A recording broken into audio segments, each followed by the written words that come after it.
Hello guys, welcome to this video. This is our video for a unsolved paper of maths solution for set second, for set third 2024। मतलब जो आपका previous year 2024 में पूछा गया question है, question paper है ये, set third है यूपी बोर्ड के लिए। ओके, इसमें यहाँ पे लिखा है, इसको इस पेपर का कोड क्या है आपका EZ है, यहाँ दिख रहा है आपको, हाईलाइट यहाँ मैंने किया हुआ, इसका इमेज डाल दी है। इसका पेपर सेट थर्ड है 2024 और कोड आपका है 324 EZ है। ओके, ये सारे आपके इंपॉर्टेंट है। इससे पहले मैंने सेट सेकंड अपलोड किया था, उसको भी आपको देख लीजिएगा। ये आपका थर्ड है, लेक्चर आपका फर्स्ट है। मतलब जो आपके इसमें सारे क्वेश्चन हो रहे हैं फर्स्ट, फिर फर्स्ट में ये आपके पार्ट ई है। ये सारे क्वेश्चन जो हम लोग इस लेक्चर में देखने वाले हैं कि MCQ हैं, 5 नंबर के हैं, बट इम्पोर्टेंट है, आपके नंबर स्कोरिंग में हेल्प करेंगे। छोटे छोटे क्वेश्चन है, देखते हैं हम लोग पहला क्वेश्चन। तो मैंने बोला भी था आपको सेट सॉल्व करना क्यों जरूरत, क्योंकि इससे आपका रिवीजन हो जाता है और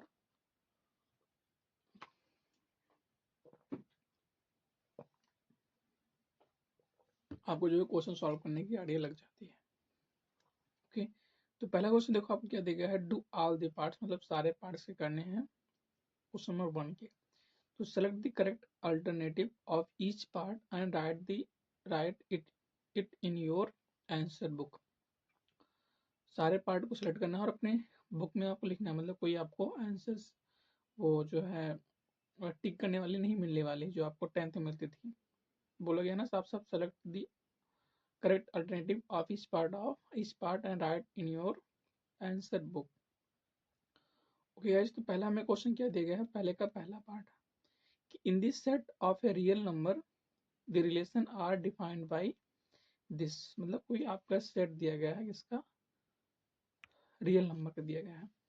सेट आपका जो यहाँ पर है गिवन दैट में है, सेट आप मतलब सॉल्व करके वहाँ लिखना सिर्फ आंसर कर देना है बस, लेकिन हमें यहाँ सॉल्व करना पड़ेगा कि आपको बता रहे हैं।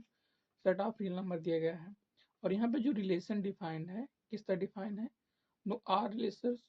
गाइस, आर को हम लोग इससे डिनोट करते हैं, स्टैंडर्ड फॉर्म यही आपको BSc में FMSc आप करके देखोगे, इंटर पे आपको इस तरह बताया था, लेकिन ये स्टैंडर्ड फॉर्म इसका ये होता है। ओके, तो सेट आर हो गया हमारे पास रियल नंबर है। इस पर रिलेशन क्या डिफाइन है, रिलेशन हमको डिफाइन किए हैं, आर जो आपका रिलेशन डिफाइन है किस तरह सा, A comma B such that A less than equal to P square, जहां ए बी हमारे पास कहां से बिलोंग कर रहे हैं, आर से बिलोंग कर रहे हैं। ओके, आर से बिलोंग कर रहे हैं, तो कह रहे हैं कि क्या इस ए बी के सभी वैल्यू के लिए ये हमारे पास जो आपको फंक्शन है आर है, रिलेशन आर है, या रिफ्लेक्सिव होगा कि not reflexive, symmetric but not transitive, या फिर चारों ऑप्शन जो आपको देंगे, not reflexive, transitive but symmetric, किसे। ओके, मतलब ये दोनों नहीं है लेकिन ये है, इसमें देखना हमें कौन सा इसमें ऑप्शन जो है आपका करेक्ट ऑप्शन आपका होगा।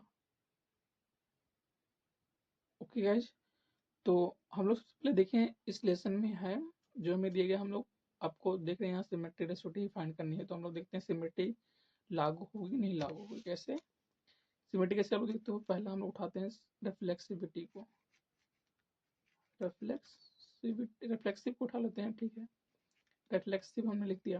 अब रिफ्लेक्सिव होने के लिए हम क्या जानते हैं कि फॉर एवरी एलिमेंट किसमें, ए कामा बी जो भी आपका बिलोंग कर रहा है किसमें, फॉर एवरी एक ही सेट में एक एलिमेंट है, ठीक है, for every a belonging to R के लिए हम लोग क्या देखते हैं कि ए कामा ए आपका रिलेशन में बिलोंग करना चाहिए। ओके, मीन्स की जो आपको कंडीशन डाली गई है कि ए कामा ए यहाँ से less than equal to A square for every a belonging to R के लिए। क्या ये पॉसिबल है कि रियल नंबर से हम कोई ऐसा नंबर, सभी नंबर कोई नंबर उठाएं जिनका स्क्वायर, जिनका वो नंबर उनके स्क्वायर से लेस देन।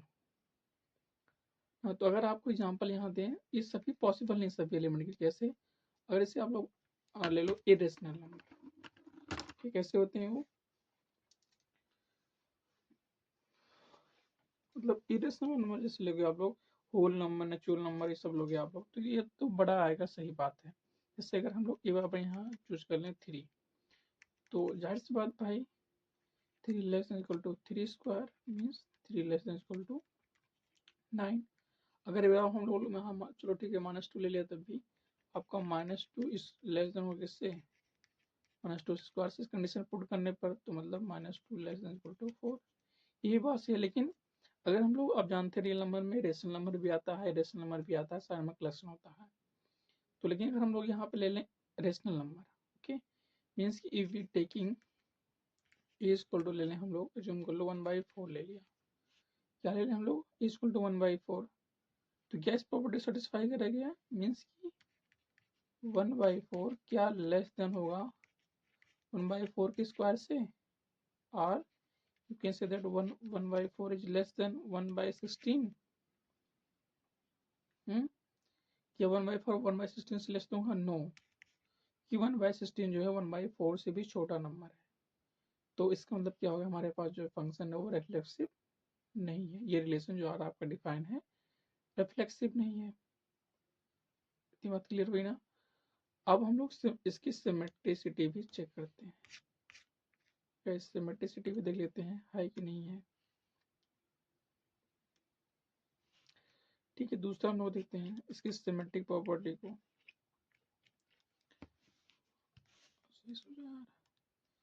क्या हमें देखना है सिमेट्रिक प्रॉपर्टी,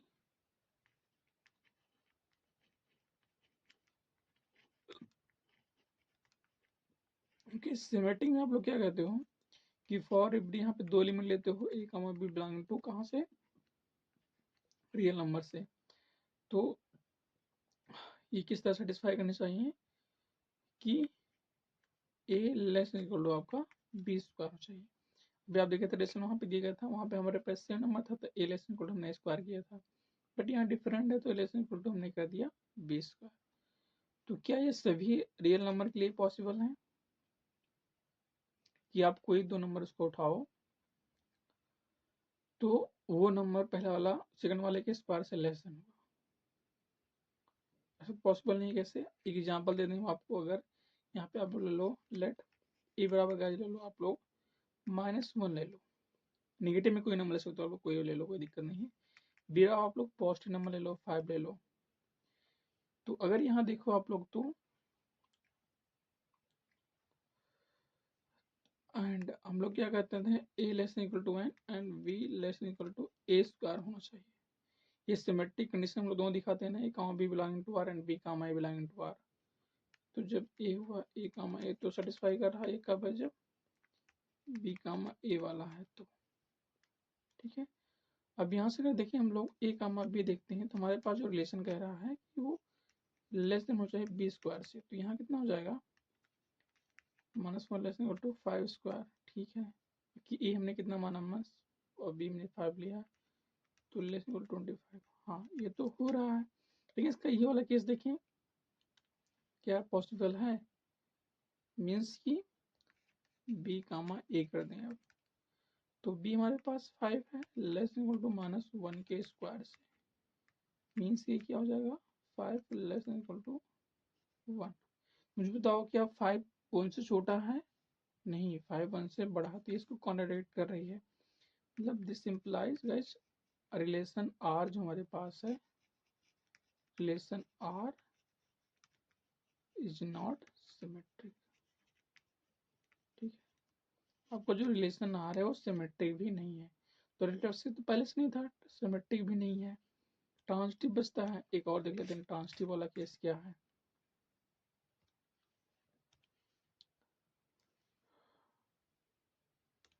चलो ठीक है, ट्रांजिटिव केस में हम लोग क्या करते हैं, थर्ड पार्ट इसका है ट्रांजिटिविटी चेक करनी है हमें,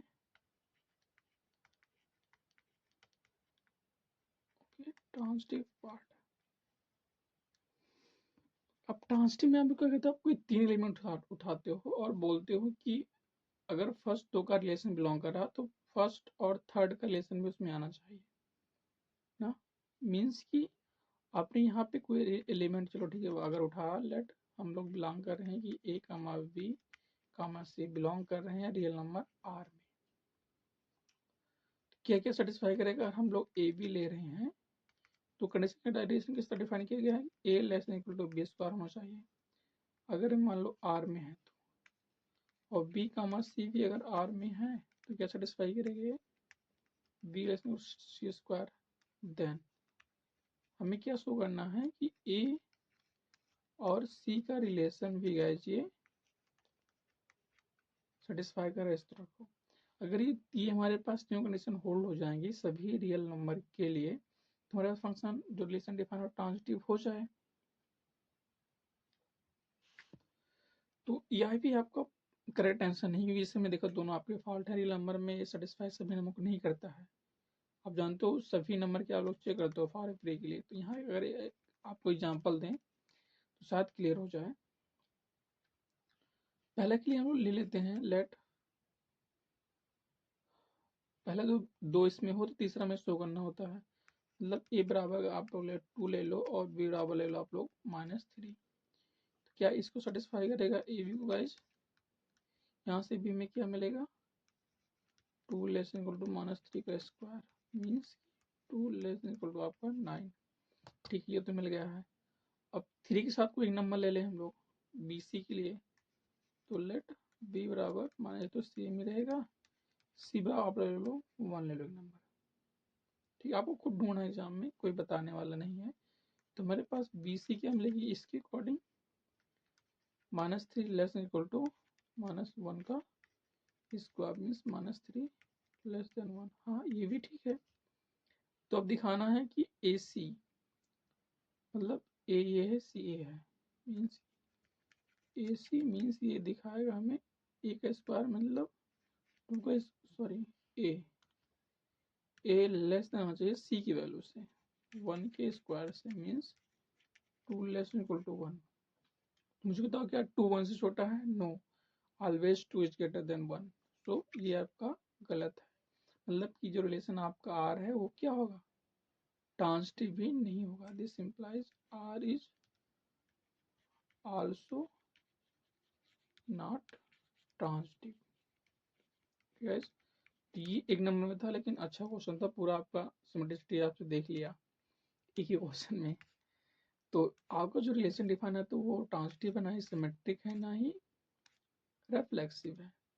तुम्हारे पास करेक्ट आंसर कौन होगा, not reflexive, not symmetric, not transitive, मतलब आपका फोर्थ ऑप्शन करेक्ट है, बाकी सारे रॉन्ग है। ये तभी कर पाते जब आपको इक्विवेलेंस रिलेशन सारी कंडीशन पता होती, नहीं तो आपका एक नंबर छूट जाता। ठीक है, आप लोग सोचो एक नंबर के लिए छोड़ जाए अच्छी बात है, लेकिन एक्चुअल में इसी क्वेश्चन बेस्ड आपके पार्ट मतलब जो 4 नंबर या 5 नंबर में आते हैं वहाँ भी ऐसे करना होता है। इस सारा कुछ हमने यहाँ पर किया है। तो आई होप आपको समझ में होगा। फिर हम लोग मूव करते हैं अपने अगले क्वेश्चन पर। अब अगला क्वेश्चन में क्या दिया गया है इधर देखना आप लोग, कौन सा कलर लिया जाए यार, सब तो बकवास दिख रहे हैं। ए बराबर क्या दिया गया है 1 2 3 बी बराबर A comma B, then the number of function from A to B will be. A to B कितने फंक्शन हो ये हमें बताना है। ओके, मैंने इस तरह क्वेश्चन आपको करवाया था 60 सेकंड में, वहाँ फार्मूला भी दिया था कि यहाँ फिर से मैं लिख दे रहा हूँ एक बार, ठीक कोई बात नहीं है। We know that if f is a function from set A to set B, जहाँ ए भी हमारे पास नॉन जीरो होना चाहिए, देन क्या होता है नंबर ऑफ फंक्शन, मतलब आपको टोटल नंबर ऑफ फंक्शन की बात कर रहा है पर, then guys total number of function क्या होता है, total number of function this equal to as cardinality of B to the power cardinality of A. मतलब बी में जितने एलिमेंट हों उसके ऊपर ए में जितने एलिमेंट उसकी पावर कर, तो आपका टोटल फंक्शन ए से भी डिफाइन होते हैं। हाँ, तो यहाँ पे हमको क्या दिया गया है, ये रूल हम लोग अप्लाई करेंगे। हेयर सेट ए कितना दिया गया है 1 2 3, इसकी कार्डिनलिटी में क्या होता है कि number of element in this set ए, कितने एलिमेंट हैं 3 हैं। एंड बी क्या दिया गया है आपको ए कामा बी, तो कार्डिनलिटी ऑफ बी कितनी हो जाएगी आपकी, टू के केस में 2 ही एलिमेंट हैं, then number of function from A to B, so number of function function from A to B क्या हो जाएगा जी, मतलब आपको डिफाइन, आपको इस तरह ये बोला गया है ए से बी की तरफ, तो क्या हो जाएगा total number of function cardinality of B cardinality of A, और बी कितना है आपका यहाँ पर 2 पावर 3 मीन्स कितना हो जाएगा 2 इंटू 2 बराबर 2 टू जा 4 4 टू जा 8, तो आपकी 8 टोटल फंक्शन बन रहे हैं। ओके, तुम्हारे पास करेक्ट ऑप्शन ये है, बाकी सारे आपके रॉन्ग है। लेकिन यहीं पे ध्यान देना, अगर बोल दे ये number of function from B to A कर दे, कहाँ से हाईलाइटेड कैसे ये कि अगर फंक्शन हमारे पास हो जाए बी से ए की तरफ, देन टोटल फंक्शन क्या हो जाएंगे cardinality of A to the power cardinality of B, means अगर यहाँ कितना हो जाएगा cardinality of A 3 to the power 2 means 9, आपके 9 बनते तब जब बी टू ए बोलता तो, लेकिन ए टू बी है तो हमारे पास 8 है, इसलिए करेक्ट ऑप्शन कौन सा होगा हमारे पास ये 8 वाला। ओके, तो फिर आई होप समझ पाओगे। फिर नेक्स्ट पे हम लोग मूव करें, पार्ट सी क्या दिया गया है देखना आप लोग, for which value of lambda are the vector this and this perpendicular, ये तो फिक्स क्वेश्चन में 100% गारंटी दे रहा हूँ, इस बार भी इस पे देगा परपेंडिकुलर पर। कुछ अधिकतर लोग कर ले जाएंगे, कुछ ही करेंगे जो पढ़ते नहीं होंगे वही नहीं कर पाएंगे। यहाँ पे क्या दिया गया है, जो भी दिया गया हम लोग एज्यूम कर ले, मान लो आपका वेक्टर ये ए है, इसको मतलब वेक्टर कोई बी कि हमें लेट करना है, तो लेट कर लिया, लेट वेक्टर ए बराबर गाइस क्या है lambda i cap plus j cap plus k cap, and vector e equal to क्या है आपका i cap minus 4 j cap plus 2 cap. अब यहाँ पर हम लोग क्या जानते हैं कि दो वेक्टर आपके परपेंडिकुलर कब होते हैं, जब उन दोनों वेक्टर का गैस क्रॉस प्रोडक्ट किया जाए पर 0 हो जाए तो। ठीक है, परपेंडिकुलर मतलब एक वेक्टर कोई ए है आप प्रेजेंट कर रहा है, कोई वेक्टर बी है, तो परपेंडिकुलर 90 डिग्री होना चाहिए। तो आप क्या जानते हो ए डॉट बी क्या, दो वेक्टरों का cross product, magnitude of a into magnitude of b into में cos 90, और cos 90 होता है क्या 0, तो सबका प्रोडक्ट आपका हो जाएगा 0, इसलिए हम लोग ए डॉट बी क्या करते हैं 0 कर देते हैं। ओके, तो दोनों वेक्टर का प्रोडक्ट हमें क्या आना चाहिए 0 आना चाहिए, तो लैम्डा हमें आराम से मिल जाएगा। कैसे, देखो lambda i cap plus j cap plus k cap dot product i cap minus 4 j cap plus 2 cap equal to 0। अब इसको मल्टीप्लाई करें तो लैम्डा, क्योंकि आई डॉट आई 1 हो जाएगा, जे डॉट जे 1 के डॉट के 1, तो यहाँ पर माइनस 4, यहाँ पे प्लस 2 बराबर 0। तो यहाँ पे क्या मिल जाएगा लैम्डा माइनस 2 बराबर 0 या फिर लैम्डा बराबर 2, तो मीन्स जब लैम्डा की वैल्यू आपकी 2 होगी तो दोनों वेक्टर आपस में परपेंडिकुलर होंगे, तो प्लस 2 मतलब ये ऑप्शन करेक्ट, ये सारे आपके फॉल्ट। ये थे ना, बस ये आपको करेक्ट जाननी थी, यहाँ से आपके आंसर आते हैं। ओके, तो ये भी गाइस आपका इजी क्वेश्चन है। क्या दिया गया देखना आप लोग कि the value of the integral x into E की power minus X D X, इसकी क्या होगी, तो इस तो सारे लोग कर ले जाएंगे, कुछ बताने की जरूरत नहीं है। इंटीग्रेशन आई बराबर क्या दिया गया है x की power minus X D x. Okay, इसको हम लोग बाई पार्ट करें, इसको फर्स्ट मान लो, इसको हम लोग सेकंड एक्सपोनेंशियल फर्स्ट, आईलेट क्या कहता है हम लोग यहाँ से देख लो, आईलेट इनवर्स फंक्शन कहता है फर्स्ट, लॉगरिथम फिर एक्सपोनेंशियल में हमारे पास लास्ट में जाता है ना, तो लास्ट में जाता है तो कोई बात नहीं, चलो इसको सेकंड मान लिया हमने। अब बाय रूल फर्स्ट को छोड़ो, सेकंड करो इंटीग्रेट, कि माइनस जिसको छोड़ो उसको करो डिफरेंशिएट, तो D over D x of x, फिर से करना है इसका integrate minus X D x, और पूरे का क्या इंटीग्रेशन, तो ई की पावर माइनस एक्स कितना हो जाएगा आपका ई की पावर माइनस एक्स और हमारे पास क्या आ जाएगा नेगेटिव, फिर से हम लोग डिवाइड करेंगे तो नीचे जाकर तो ये आपको दे देगा माइनस। ठीक है गाइस, ये आपका आ गया नेगेटिव माइनस में, माइनस इसका तो 1 हो जाएगा, इसका इंटीग्रेशन माइनस में माइनस माइनस प्लस कर देगा, फिर 1 इंटू ई की पावर माइनस एक्स और बाहर वाला आपका डी एक्स आ गया, फिर से इसका कंडीशन कितना हो जाएगा माइनस एक्स ई की पावर माइनस ई की पावर माइनस एक्स। ओके, अब यहाँ से हम लोग कॉमन ले ले, क्या कॉमन लेते हैं दिख रहा है ई की पावर माइनस एक्स हम लोग बाहर कर लेते हैं, अंदर यहाँ का क्या मिलेगा एक्स मिलेगा, यहाँ पर आपका 1 प्लस सी हम लोग ऐड कर दें तो ये आपका आई बराबर आ गया इंटीग्रेशन वैल्यू माइनस ई की power minus X X plus 1 plus C, means का कौन सा ऑप्शन रहेगा, हाँ पहले ही ऑप्शन हमारे पास करेक्ट है, बाकी सारे ऑप्शन तो ऐसे ही रॉन्ग हुए ना। ओके, तो this is your answer. Next बढ़े हम लोग, ये तो बहुत सिंपल है कि the order of the differential equation, order क्या होता है power of the highest derivative, sorry तो डिग्री हो जाएगी, ऑर्डर क्या होता है हाईएस्ट ऑर्डर डेरिवेटिव, मतलब order of the highest order derivative, जितने ऑर्डर का आप लोग उस डिफरेंशियल इक्वेशन में मतलब सबसे ज्यादा ऑर्डर का जो होता है डेरिवेटिव उसी को हम लोग बोलते हैं उसका ऑर्डर। तो यहाँ पे ऑर्डर क्या दिया गया देखो, ये थर्ड टाइम डेरिवेटिव क्या है, ये फर्स्ट टाइम, ये एक भी टाइम नहीं है, दोनों सिंपल फंक्शन है, तो ऑर्डर हमारे पास कितना हो जाएगा 3।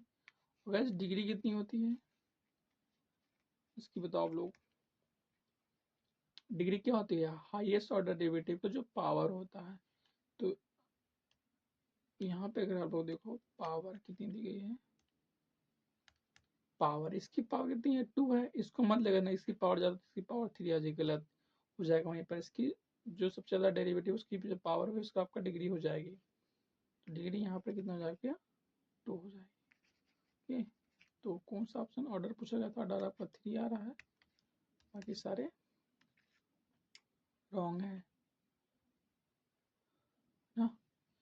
कुछ और कोई क्वेश्चन है, ठीक है कितनी मिनट वीडियो हो गई हमारे पास 23 से 24, एक क्वेश्चन हम और कर रहे हैं जो आपको स्टार्टिंग में दिखाए थे, ये वाला, ये लास्ट वाला, ठीक है इसी को ऐड कर रहे हैं, 1 मिनट आप टाइम देना मुझे। ओके, तो ये हमारे पास सेकंड पार्ट का क्वेश्चन नंबर सेकंड का था, जिसमें पहला पार्ट हम करवा दे रहे हैं, बाकी के लेक्चर हम लोग नेक्स्ट लेक्चर में, बाकी क्वेश्चन के सोल्यूशन हम लोग नेक्स्ट लेक्चर में अपलोड कर देंगे सेकंड वाले में।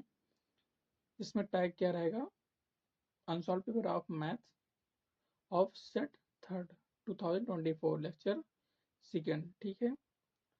तो ये हमें क्या करना है find the principal value of cosec inverse root 2, ऐसे हमारे पास सेकंड सेट में भी था जो हम सॉल्व करवा रहे थे, आपको याद होना चाहिए, वहाँ पे क्या दिया गया था कोसेक, वहाँ फिलहाल कुछ और था, लेकिन यहाँ पे जो है इसको देख लो आप लोग, cosec inverse under root 2, cosec inverse under root 2, ठीक है। इसकी आपको प्रिंसिपल मतलब प्रिंसिपल जब भी बोले आपको मतलब वो रेडियन में बताना है, इतना समझ लो आप लोग।